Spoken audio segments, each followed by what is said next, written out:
You are now listening to the Highlight Reel Builder for Authors, the podcast for those who want to advance into the business of immortality through authorship, the Going North podcast. I'm your host, certified self-leadership trainer and author of the best-selling book, Stay the Course, The Elite Performer's 7 Secret Keys to Sustainable Success, Dom Brightman. And you're going to be getting some goodies today from the guest that's up next.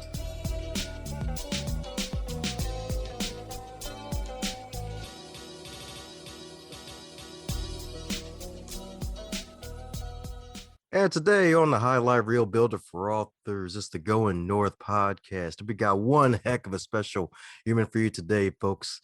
My goodness, the wonderful era of Zoom where I get to connect with pros that are way across the pond, all the way from the future, folks, all the way from the future, because we got another wonderful Australian in the building, baby, the virtual Zoom Cube building, because this fabulous writer right here, folks. She's been a member of the Eyre Writers Association since 2010, folks, 11 years.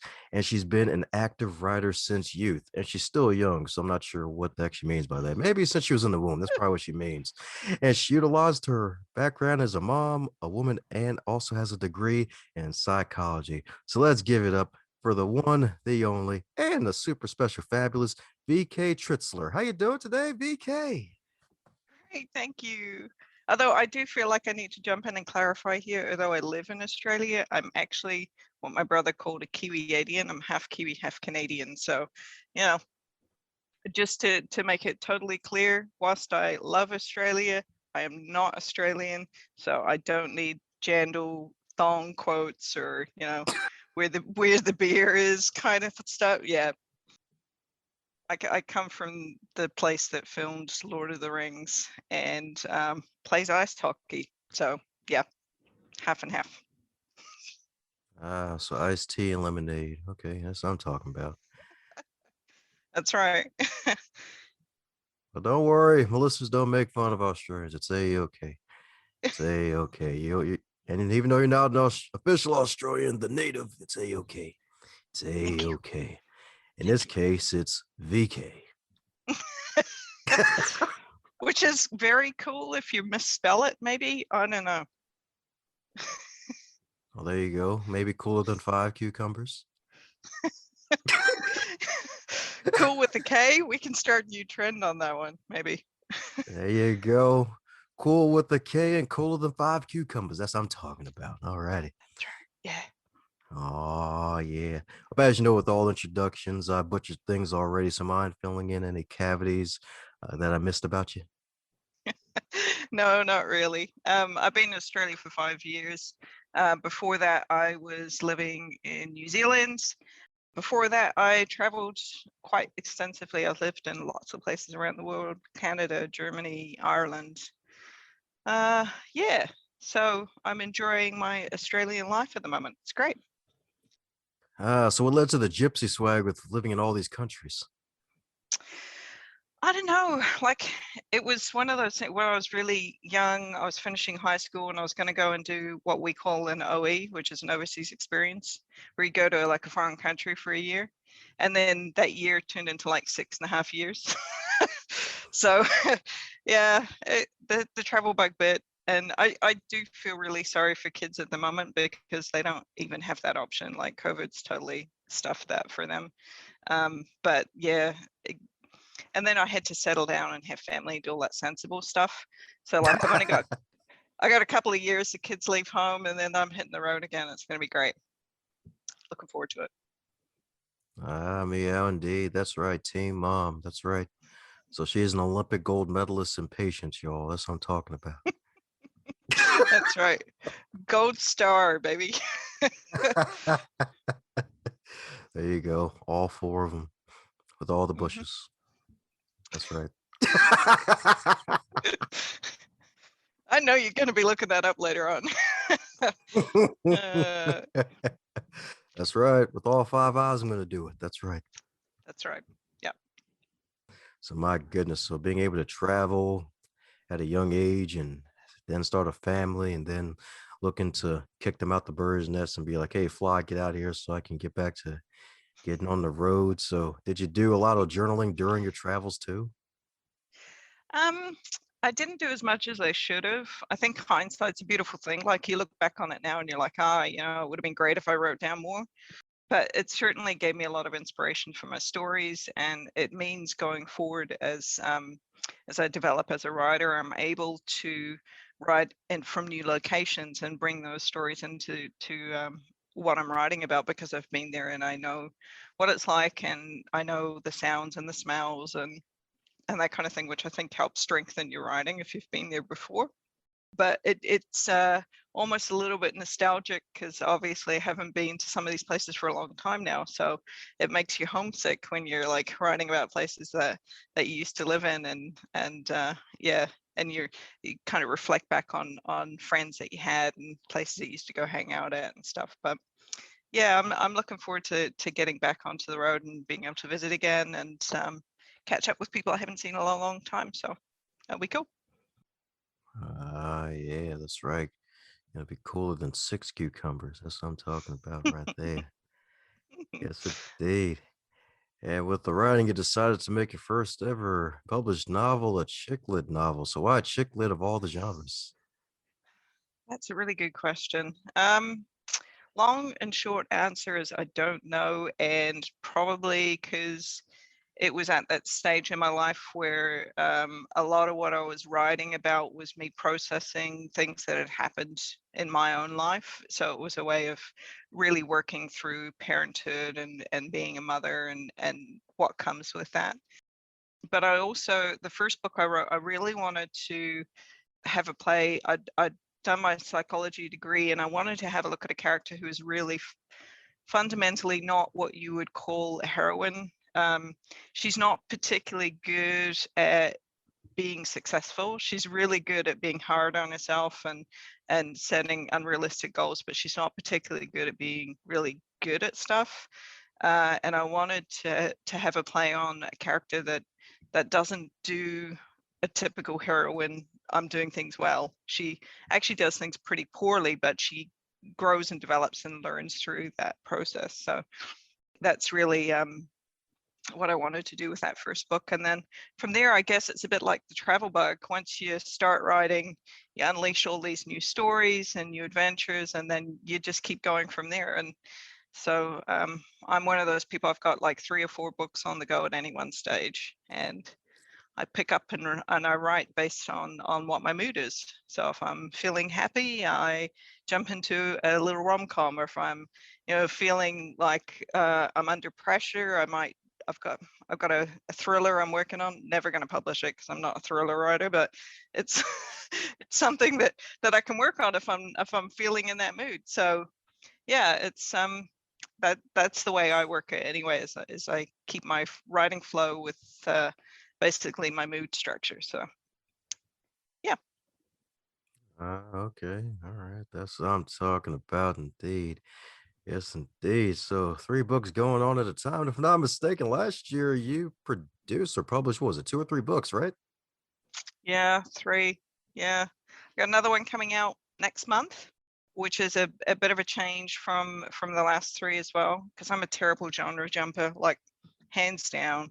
If you want to be part of my readership, you have to be prepared that you have no idea what's coming out next, because I have no idea what I'm writing next. So just letting you know, it's a warning, fair warning.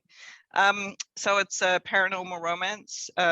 It's coming out next month, but there's a really cool backstory to it, because there's a rumor in Australia that there was like some circus somewhere and they let a whole bunch of big cats out.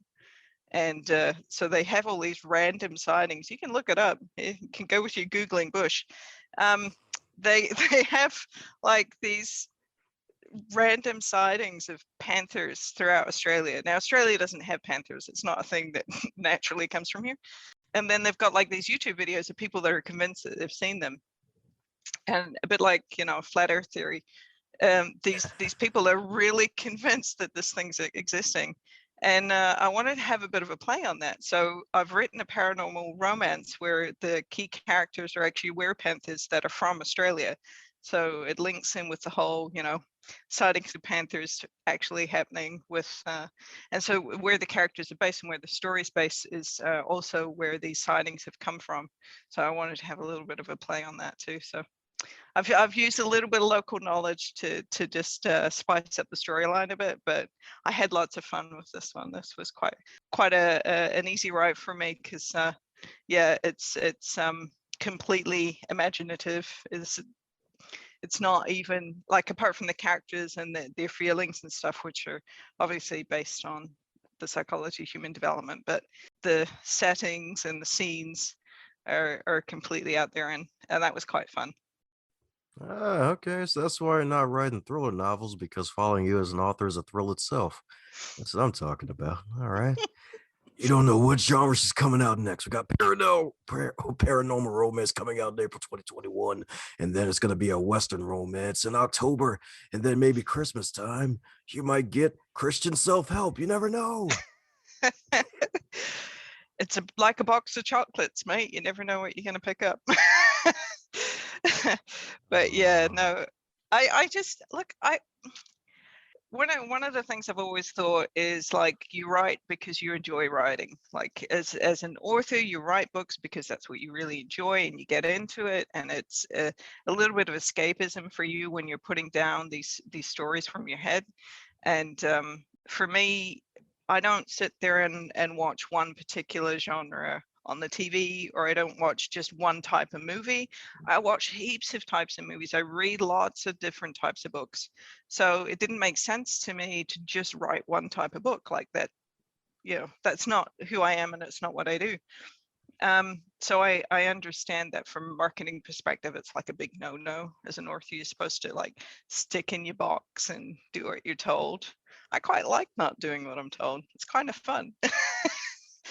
So yeah, I'm a bad author in that regards, but I think it's a lot more interesting for people to see, what's coming up.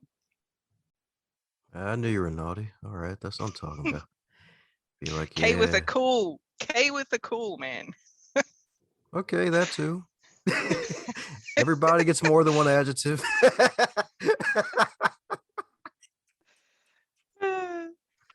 But hey, that's good that you're actually having fun, and that's really how it should be. Heck, even I think it was Kat Rambo last year. She mentioned how one book she wrote in particular was just her having fun, and that became probably one of her best performing books. So it's really good that you decided to go that route, not go from the typical marketing business route of, hey, you stay in this one box, find your target audience, stay in there forever. Like, we only go through this lifetime in this format once, so it's might as well have fun if you're going to be producing something. And heck, folks will probably catch on that fire of fun too. Yeah, and I think people, when they're reading, they can tell if an author's enjoyed writing it, because you pick up the vibe. Like, if you pick up a book and it's really stilted and it feels like it's been forced, you're gonna not want to continue reading it, or you're gonna put it down or think, it doesn't feel like it's going anywhere. If you pick up a book and you can read through it, and it feels like the author's had fun as they're reading it and you're enjoying it, then I think that flows through. That's the effect of that. And like, I don't expect people to pick up every single book that I've written and go, yeah, that suits what I enjoy reading. I don't expect the readership to buy every single book that comes through, but pick up the ones they like, and have a bit of fun with it. That's the way I look at it anyway. There you go. There you have a rainbow tribe of awesome. That's right. That's right. Rainbow swag was genres. That's right. All these magical genres indeed. So, since thrillers are something that's on your radar at the moment, do you believe there may be another genre you might explore in the future? I don't know. Like, I did the NYC writing challenge, where they give you like a prompt and then a time frame you got to write to and stuff. And the prompt I got was actually horror. Now, I'd never written horror in my life. I didn't even know how to start it, but I actually really enjoyed it. I had a lot of fun with it. Turns out I have got a lot of gory side in me. Who knew? So yeah, I don't know, like, I think later on it would be more fun to have a bit of a play with some of that stuff. Some good friends of mine who are also authors, a lot of them have like a body count list. They do a lot of like murder mystery stuff, and like every book, it's like how many people died in this one. And they have a lot of fun with it. Although I do think their search history on like Google and stuff is probably questionable. But like, yeah, I think it would be kind of cool to have a little bit of a leap into a different field. But I'm I'm a sucker for romance. I love the connection stories between people. I love how people relate to each other. And for me, that's what romance really is. It's about that connection between two people and how they relate.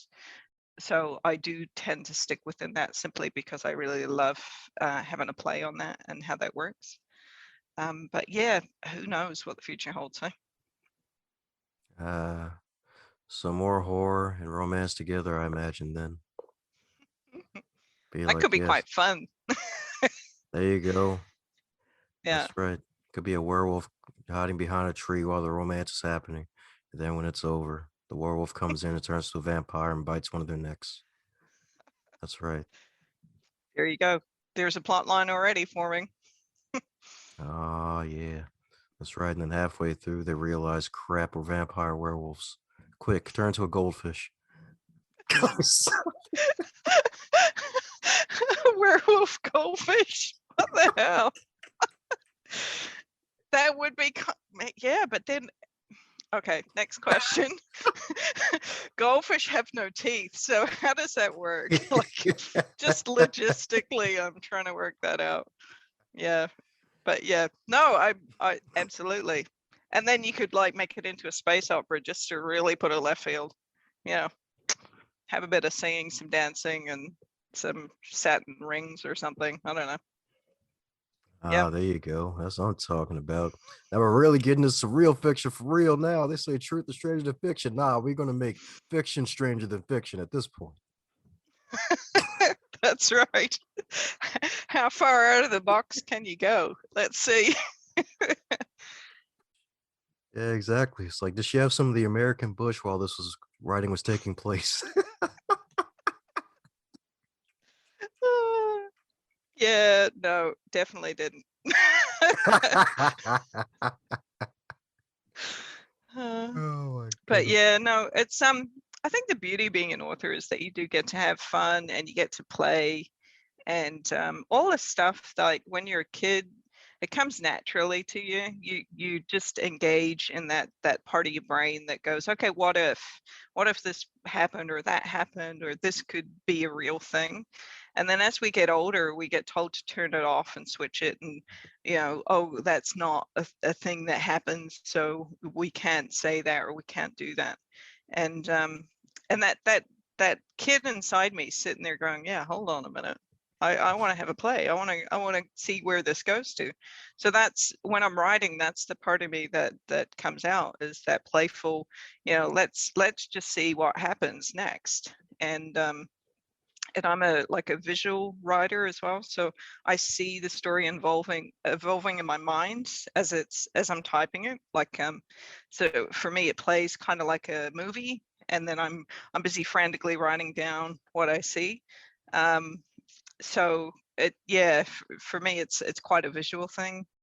But I know different authors have different ways. Some of them hear the story, some of them it's interesting. I think it's a lot to do with what your characteristics of learning are from childhood as well, as to how you write books and what happens for you, whether you're hear the story or whether you plot it all out. Like I never plot anything out. I feel my whole life I've never really plotted anything. I've just kind of cruised along, a bit like a goldfish. You know, wait until I hit the edge of the rim and then go, oh yeah, okay, turn right. um so I'm not a real good plotter, but it's fun. Like, yeah, I enjoy writing. I have a lot of fun times with it. There we go. Some fun on the bun, indeed. That's what I'm talking about. So full pantser, no plotting out, nothing, huh? Now I've got for the book that's coming out, it's the first book in 3, because when I started writing it, I just went full in, And then I got like 3/4 of the way through and I went, oh, there is no way I'm wrapping this up in one book. Like, it is not happening. And then I did that mild panic moment where you're like, oh crap, like what do I do with it now? So it's going to be 3 books. I've got an idea of where the fish is swimming, but I haven't actually plotted out the whole goldfish bowl yet. So yeah, I know kind of the parameters for the next 2, but I'm gonna let it go and see what happens when I get to writing them. So that's pretty much how it works for me. The downside to it is I'm really bad at writing short stories, because it starts off being a short story and then it just becomes a long story that just doesn't end. Which is not really the point of a short story. It's supposed to be like a short thing. Yeah, mine are never short. So yeah, I'm probably never going to release a book of short stories unless it's like 1 chapter of each of my books, because that might work, but that would probably be the limitations of what I can do for short story writing. But yeah, no, I enjoy being a pantser and just writing as it falls and seeing where the story goes. That's right. It could be north, could be south, could be east and west, or nowhere at all. Just going around with no plot for 3 chapters, and then you find the plot again. Let me stop. That'll be horrible. Oh, that'd be terrible. Don't do that. What advice are you giving other authors here? No, don't do that.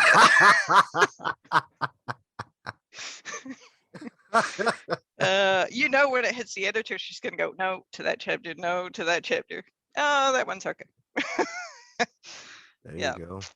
That's when you sneak them the real version after the editor approves everything else. It's like, yeah, put this back in there. That's right. Self-sabotage, level 5. That's right. Yeah, they're just a guideline, right? Yeah, exactly. It's no hard Yeah. rule. That's right. Yeah. But yeah, no, I think the hard thing is with if you're not a plotter, is that you do have to edit after the fact, or you get told to edit after the fact, with all the stuff that you forgot to put in or you put too much in. You know, like suddenly a character appears out of nowhere and the editor's like, wait, what? Where did that person come from? Like, you're in the middle of nowhere and there's suddenly someone here. You're like, oh yeah. In my head it made sense because they flew in 10 minutes earlier, but you didn't see that bit, so I gotta put that bit back in. Yeah. So yeah, there's a bit of post-edit writing, I guess, that goes on, but yeah, it's a lifestyle choice, I guess. Yep. There you go. One of those magical choices. It's kind of interesting because if I'm not mistaken, wasn't one of your books last year, wasn't that a compilation book with you and a bunch of other authors, like a multi-author book? It was, yeah. And it was a paranormal one. So um, it started off, the publisher got in touch with us and said, look, we're looking at doing an anthology, a bit of a compilation. This is kind of the theme we're looking at. Has anyone got anything they're working on or interested in working on that would fit within that? And I'd actually had a story I'd been kind of playing with for a while. I wasn't really sure what I wanted to do with it. And so when the anthology option came up, I said it to her. I said, look, I don't know if this is going to fit or not, but this is what I've been working on. And send her through some info. And she's like, yeah, no, that's perfect. That's just what we're looking for. Hallelujah. So then I just, finished it off, tidied it up, and it's now the first bit of the story. So I've got another couple of books coming out that follow on from it, and the next one's coming out next year. And this is kind of that first understanding of the world, but it was a really fun one to write because she can jump between universes, and so you could create any kind of universe you wanted to, and then you can set your parameters around it and that kind of thing. And so I had a lot of fun writing that one, and I liked the idea. It was a kind of a challenging concept that I started with, but I wanted to have a play with the idea, what if all religions were right, but only a piece of that information that the religion provided was accurate. So like tying together all the different options of what happens in the afterlife, using little tiny snippets of all the religions and science options available. So it was quite fun having a play with that concept, and then creating a really strong character that could kind of evolve and develop skills to be able to achieve goals by moving through universes. And I had quite a lot of fun playing on the light and dark aspects.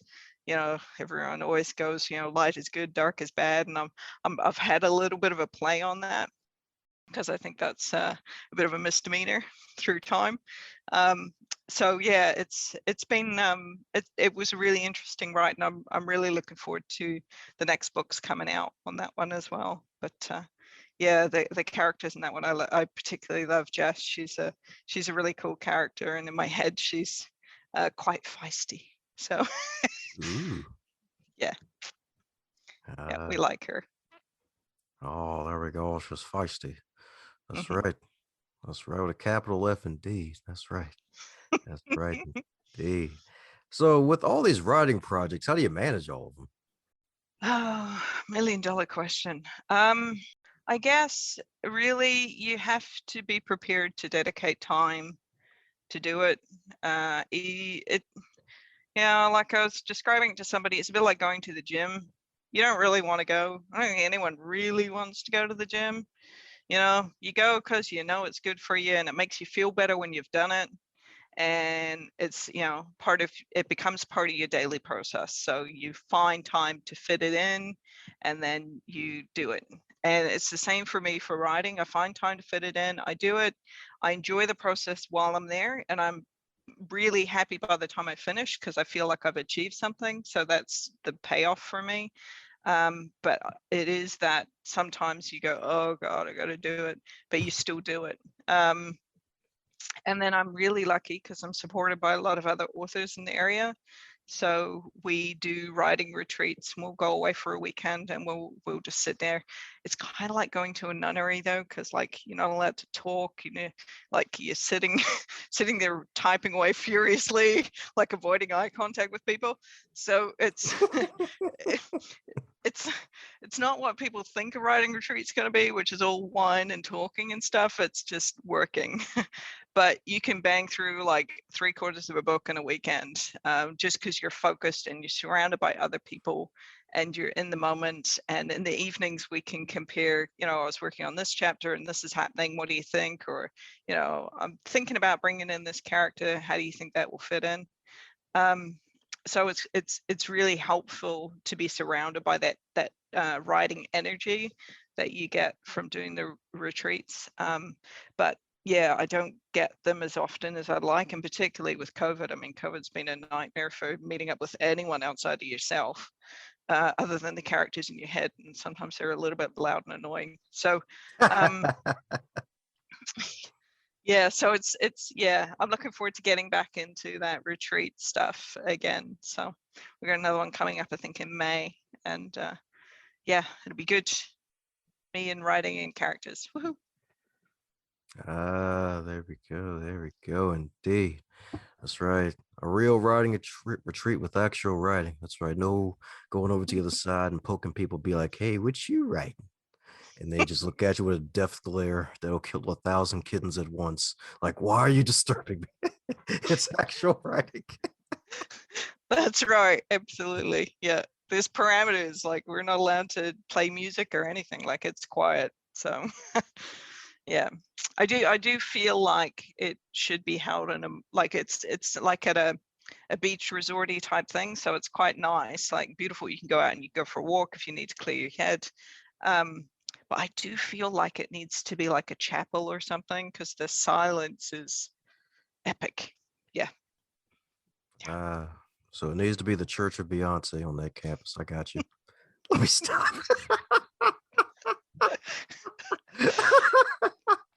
Something like that. Yep. That's right. It'll fit with a romance novel. If you That's like it, put a right. ring on it, right? That's right. Yep, that's the aim goal. Happily ever after. That's right. Especially Um, when some folks read in the opposite direction. They say to the left, to the left. That's right. Then all the unknown authors will be like, "You must not know about me." Let me stop. You just keep going all day on this one, can't you? Keep going. It's great. That's right. It's great with 5,000 R's. It's great. Great. Yeah. Uh, Wasn't that like, there's an orange tiger related to that, isn't it? yes, Yeah. ma'am, there is. You are correct. You've gained 10,000 experience points. Thank That's right. you. Thank you. Thank you. That's right. Yeah. No affiliation to Tiger King. You sure? Maybe. Okay, 99% sure. So, since this is far from your first podcast interview, is there a question that you wish you'd be asked more often when you're on the guest side of the game? Um, is there a question? Not really. I think the best part about this kind of thing with you is that we get to have a little bit of fun with it. Like, I think sometimes the questions get really specific or, whatever. But yeah, it's quite nice to just have a little bit of a free form on it and just talk a little bit of rubbish occasionally as well, because it's not always about the writing. I think a lot of being an author is about how you relate to others, and that comes through in your stories as well. Like, are you able to hold a conversation with somebody you've never met before? And so, yeah, I quite like the idea of just freeforming it and seeing what happens. It's the way I write, so it would naturally be the way that I interview. So, yeah. There we go. That's right. Formless power. That's right. That's what I'm talking about. Indeed. Full water swag. Indeed. That's right. It's like we're both teapots. We used to be water, but they put us in a teapot and we're now teapots. That's right. Is there a Buttons. goldfish in there? Is it you? You know I'm going to ask if there's a goldfish in there. Not this time. Oh, The goldfish are still on Saturn because God put a ring on Saturn. He liked it. oh yeah, yep, fair call. Yep. I remember like there was a while back though. I don't know if you guys had it in the States where they had like cocktails and they used to put goldfish in the cocktails and then they'd drink the goldfish. Like this. What's up with that? I don't know. People are weird. They do weird stuff. It's a thing. You can Google it. There's another thing you can add to your Google list. Google will be loving you today. And what's sad is I vaguely remember seeing that somewhere. So that might have happened years ago. I never partook of it because I'm not a drinker for one, and two, drinking a goldfish. No, thank you. There's no there's no telling what the heck will happen in there. I know, but they got no teeth and they can't turn into werepanthers. So there's a bonus for you. You know. There we go. Though imagine if you could. There's a storyline. Imagine if you swallowed one of those goldfish and it turned out it was actually a werefish and it bit you on the inside. What would There we that go. turn you into? I don't know. One hell of a start to a great horror novel by VK herself. That's right.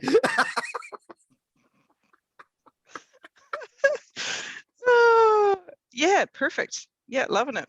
Okay, let's see where that storyline lurks in the back of my mind. I'm sure it will have an interesting ending. That's Yeah. right. The UN will call both the Avengers and the Justice League. And then they'll be like, nah, fam, we're not doing this. Y'all were stupid for drinking that goldfish. We ain't doing it.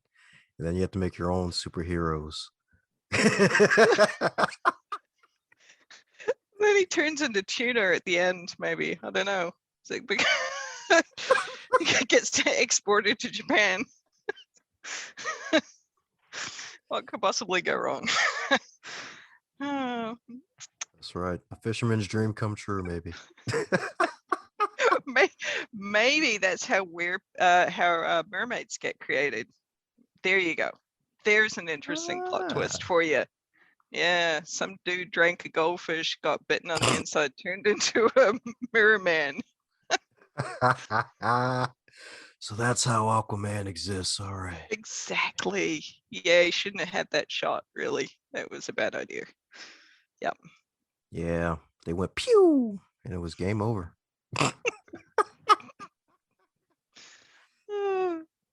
Well, speaking of Uh, good stuff, how are you able to still create being a teen mom, a mom with wonderful teen children?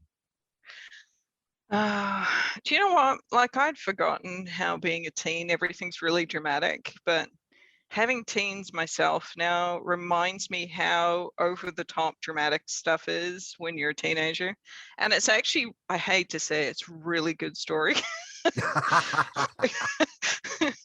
Like, as much as I don't want to play on their drama and life, but yeah, God, they come up with some doozies because it takes a really small thing and makes it massive, which as an author is like exactly what you want to do. You want to take something really trivial and just make it huge. So yeah, I do get inspiration from my children. Bless them. Don't tell them. Um, but their drama's a great story. So yeah, loving that. But yeah, it's interesting because as a parent, you sit there and you're like, we're trying to raise good kids and responsible citizens, and we don't want them to do dumb stuff. But then you think back on when you're a teenager and the dumb stuff that you did, and you're like, it's really hard to tell you off because I did the same thing when I was your age. So yeah, yeah. And I was a toad of a teenager. Like, I was a nightmare compared to my kids who are actually pretty good. I was like disaster zone. I don't know how my parents didn't like totally kick me out of home because nightmare. But yeah, I guess in some ways it's given me the ability to be able to reflect and look back and go, okay, yeah, some of what I did was really dumb, but I can see that my kids are doing better than I did. So yeah, good job. There you go. There you go. Get to pat yourself on the back now. That's right. That's right. It ain't about toads. It's about VK herself. That's right. Doing a fabulosity. So what if she stole 50 cars as a teenager? It's okay. Let me stop. That didn't happen. It didn't happen though, right?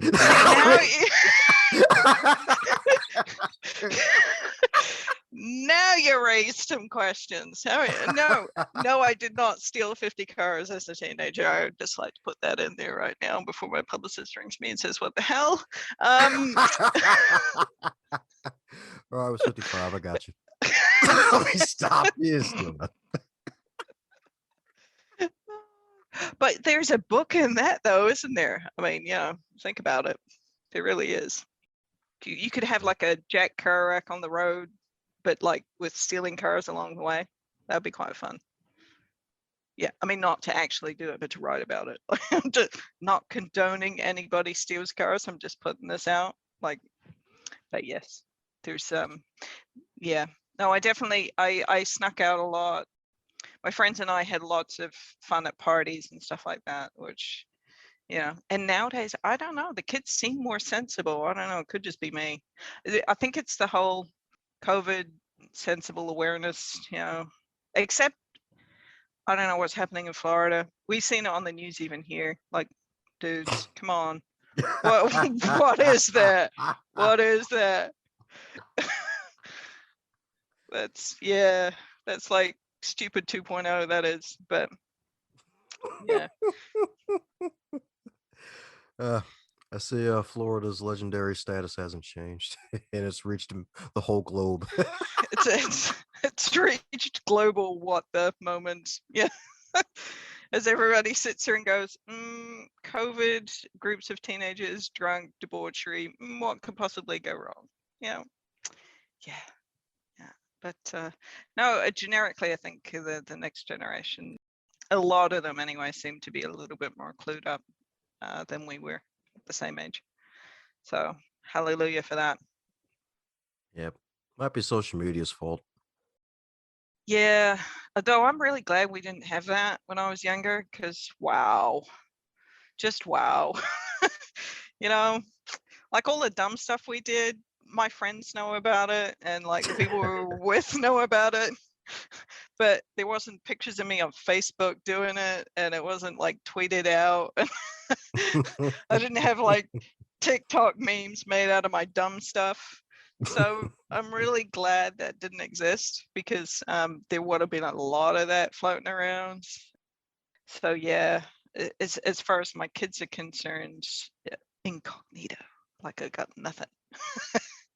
There you go. Nothing but a tiara. That's right. That's right. Yeah, and an old flip phone, because yeah, couldn't take photos on that. Yeah, Hey, they lasted longer though. they did. Yeah. Yeah, they were pretty bulletproof. The amount of times that you drop them and kick them accidentally and they just kept going.